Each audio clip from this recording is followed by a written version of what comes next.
सुनन व नवाफिल कहाँ पढ़ना अफजल है, घर में या मस्जिद वगैरह में? चुनांचे बेहतर यह है इंसान के लिए कि 5 वक्ता नमाजों की सुन्नत मुअक्कदा, नवाफिल या गैर सुन्नत मुअक्कदा, इन तमाम को अपने घर या क़याम गाह पर ही पढ़ने चाहिए। यही बेहतर और अफजल अमर है, क्योंकि नबी अकरम सल्लल्लाहु अलैहि वसल्लम का आम मामूल जो था वो यही था कि अब सुन्नत और नवाफिल वगैरह जो है आप अपने हुजरे के अंदर पढ़ करके फिर मस्जिद के अंदर तशरीफ़ फरमा होते थे। लेकिन अगर अंदेशा हो किसी इंसान को कि घर पर जाकर पढ़ने में खुशू खुजू वो नहीं रहेगा जो मस्जिद में रहेगा, और वो कामिल तरीके से खुशू खुजू नहीं हो पाएगा,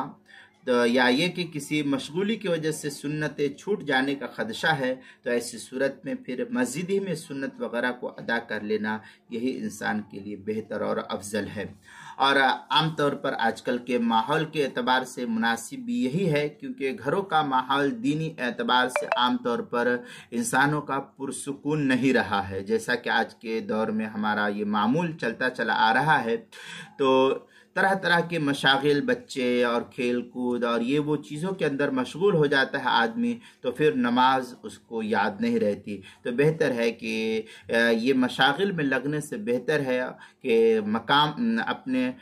मकान में आकर के सुन्नत वगैरह पढ़ने के बजाय घर ही पर पढ़ ले, मस्जिद ही के अंदर सुन्नत वगैरह को पढ़ ले। लेकिन हाँ, किसी का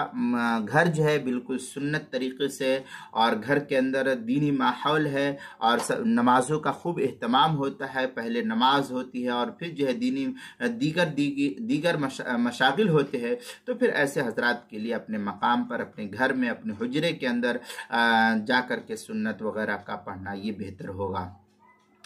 चुनांचे दुर मुख्तार में है वल अफदल फिन नफल गैर तरावी अल मंजिल इल्ला लिखौफ शुगल अनहा वल असह अफजलिया। इस तरीके की इबारत दुर मुख्तार में है। आगे जो है शमल मा बाद अल फरीदा व मा क़ब्लहा लि हदीस सहीहैन अलैकुम बिस्सलाति फी बुयूतिकुम फ़इन्न खैर सलातिल मरअ फी बैतिही इल्ला अल मक्तूबा व अखरज अबू दाऊद सलातुल मरअ फी बैति अफदल फी सलाति फी मस्जिदी हादा इल्ला अल मक्तूबा। इस तरीके की इबारत काफ़ी तफसील के साथ जो है अल्लामा शामी ने फतवा शाम जो ज़करिया बुक डिपो देवबंद का हिंदी नुस्खा उसकी दूसरी सफ़ा 464, किताबुल मसाइल उसकी पहली सफ़ा 491 और 492 पर भी इसको नकल किया गया है।